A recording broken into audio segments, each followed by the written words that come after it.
बोलो बांके बिहारी लाल की जय, बोलो शंकर भगवान की जय, बोलो साचे दरबार की जय। पौराणिक कथाओं में कई कथाएं ऐसी हैं जिसके सुनने से ही अनेकों प्रकार के जीवन के रास्ते हमें साफ चलने के लिए मिल जाते हैं। सो आज पौराणिक कथा राजा मरुध्वज की हम आपके सामने प्रस्तुत करने जा रहे हैं, जिससे पता लगता है कि हमारे पूर्वज, हमारे पुरातन भक्तजन, पुरातन लोग कितने त्यागी थे। क्योंकि त्याग करने का कहते सब हैं, भगवान को भी कह देते हैं तन मन धन सब तेरा, तेरा तुझको अर्पण क्या लागेंगे, और करते कुछ नहीं है। लेकिन पुरातन समय के लोग जो कहते थे सो किया करते थे। प्रस्तुत है राजा मोरध्वज की कथा।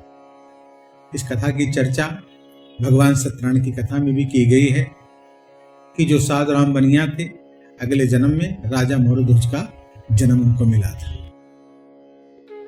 एक समय की बात है, भगवान कृष्ण और अर्जुन आपस में चर्चा कर रहे थे किसी बात पर। तो भगवान श्री कृष्ण को लगा कि अर्जुन को अहंकार आ गया है कि मैं भगवान का परम भक्त हूं, मुझसे बड़ा कोई भक्त नहीं है, और भगवान मेरी भक्ति से प्रसन्न होकर के, मेरे भक्ति के अधीन होकर के मेरे रथ को हाँका था, मेरे सारथी बने थे। भगवान को इस बात का अनुमान लग गया कि इसके अंदर अहंकार का बीज पनप रहा है, इसको नष्ट कर देना चाहिए। क्योंकि भगवान अपने भक्तों पर यही कृपा करते हैं कि उनका अहंकार नष्ट करते हैं। अहंकार जो है पतन का कारण बनता है।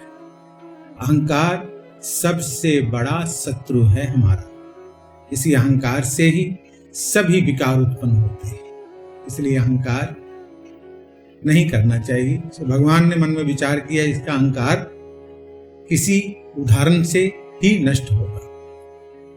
सो बैठे बैठे ही मन के विचार चल रहे थे कि भगवान श्री कृष्ण के मन में विचार आया, अरे अर्जुन, एक मेरा बड़ा भक्त है, मेरा तन मन धन सब कुछ मुझ पर निछावर करता है, लोगों को रोज खूब दान करता है, जो उनके मन में इच्छा होती है वो मांग लेते हैं, उसकी इच्छा अनुसार वो उनको दान करता है। तो भक्त बहुत है मेरा, मैं उसको दर्शन देने जाना चाहता हूं। तो अर्जुन कहते हैं, महाराज मैं भी आपके साथ चलूंगा।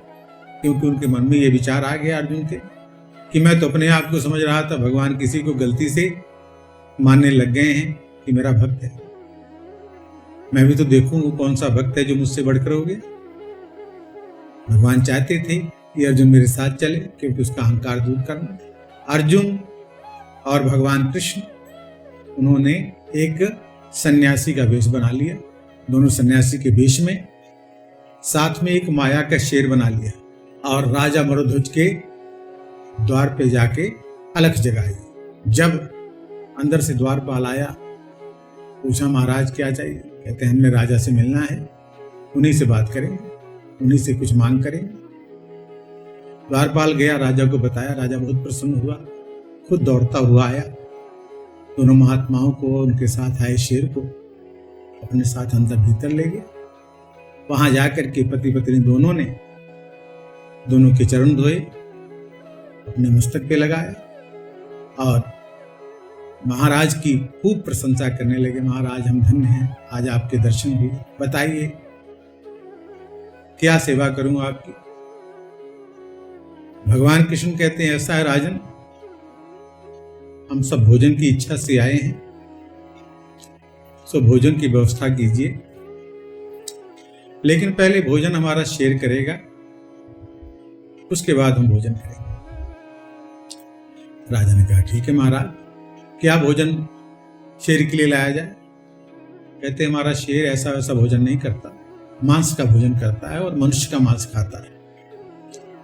कहते महाराज ठीक है, हमारे बंदी खाने में कई लोग जिनको सजा मिली हुई है मृत्यु दंड की, उनमें से किसी को मंगा देते हैं, आपके शेर का भोजन बना देते हैं। कहते ना ना ना, ऐसी बात नहीं है, ये भोजन ऐसा वैसा कोई मनुष्य का मांस नहीं खाएगा, ये आपका जो इकलौता बेटा है उसका मांस ही खाएगा। और उसका मांस ये तब खाएगा जब आप दोनों पति पत्नी उसको अपने हाथों से आरा से चीर के। लेकिन तीनों की आंखों में आंसू नहीं आने चाहिए। अगर आंसू आ गए तो हमारा शेर भोजन नहीं करेगा और आपके पुत्र का दायां भाग का मांस ही ये भोजन करेगा, बायां नहीं खाएगा। असमंजस में पड़ गए। लेकिन राजा जिन्होंने कि ये ठान रखा था कि कोई भी उनके द्वार पर आएगा उसकी इच्छा पूर्ण की जाएगी, आरा मंगाया गया, बेटे को बुलाया गया। पति पत्नी ने बेटे के सिर से आरा चलाना शुरू किया। जब गर्दन के नीचे बेटे के आरा आया तो बेटे के बाईं आंख में आंसू आ गए। कृष्ण भगवान जो सन्यासी के रूप में थे कहे बस अब हमारा शेर भोजन नहीं करेगा क्योंकि आपके बेटे की आंख में आंसू आ गए। तो बेटा अपनी अंतरात्मा से कहता महाराज आप ये मत सोचिए कि मैं दुखी होकर के मेरी आंखों में आंसू आ रहे हैं। मेरी बाईं आंख में आंसू इसलिए आ रहा है कि दायां भाग तो मेरे शरीर का आपका शेर खा जाएगा, लेकिन बायां बेकार जाएगा, इसलिए उसे अफसोस हो रहा है कि मेरे किसी काम नहीं आएगा, इसलिए आंखों में आंसू। कहते चलो कोई बात नहीं। चीर दिया गया और दायां भाग बेटे का शेर को डाल दिया गया। दोनों बेचारे चुपचाप दुखी हृदय ये सब कर रहे हैं। अंत में कहते अच्छा ऐसा है हमें भोजन करने की इच्छा हुआ ही है, आप भोजन की व्यवस्था कीजिए। कहते ठीक है महाराज, भोजन तो हमने पहले तैयार कर रखा है आपको। कहते ठीक है ऐसा कीजिए 5 थालियां लगवाइए, हम भोजन करेंगे, आप दोनों भी मेरे साथ ही बैठेंगे, हम दोनों भी करेंगे, आप दोनों भी करेंगे, लेकिन थालियां 5 लगानी है। कहते ठीक है महाराज। 5 थालियां लगाई गई, भोजन के लिए बैठ गए चारों। कहते 5वीं किसके लिए? कहते आप अपने बेटे को आवाज दो। तो राजा मोरध्वज कहने लगे महाराज अभी आपके सामने तो बेटे को मैंने चीर के आपके शेर को खिला दिया और आप फिर कहते हैं कि बेटे को आवाज दो। कहते हम जब कह रहे हैं कि आवाज दो तो आवाज दो। जैसी आवाज दी बेटा दौड़ता हुआ अंदर से बाहर आया, भोजन के लिए बैठा। राजा रानी बहुत प्रसन्न और उनके चरणों पे गिर पड़े बेटे के साथ। तब भगवान कृष्ण और अर्जुन दोनों अपने असली रूप में आए। राजा मोरध्वज को दर्शन दिया, राजा मोरध्वज को दर्शन दिया और उनका जन्म सफल किया। सो अर्जुन की आंखें खुल गई कि मैं तो सिर्फ अपना इनको मित्र मानता था, सारथी मानता था और अपने आप को बड़ा भक्त मानता था।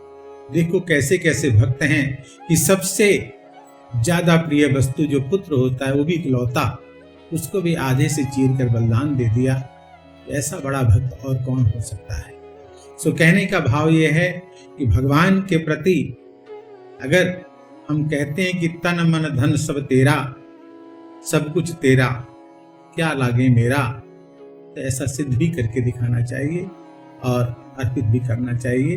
तभी प्रभु की कृपा बनती है, तभी प्रभु हमेशा भक्तों के साथ रहते हैं। वैसे तो हमेशा साथ रहते हैं, अच्छे बुरे सबके साथ रहते हैं, लेकिन जिसकी जैसी विचारधारा होती है उसके मुताबिक ही उसको फलादेश प्राप्त होता है। सो भगवान श्री कृष्ण सभी भक्तों के ऊपर कृपा करें, सबका कल्याण करें और सबकी मनोकामना पूर्ण करें। बोल बांके बिहारी लाल की जय। ओम शांति ही शांति ही शांति ही। ओम।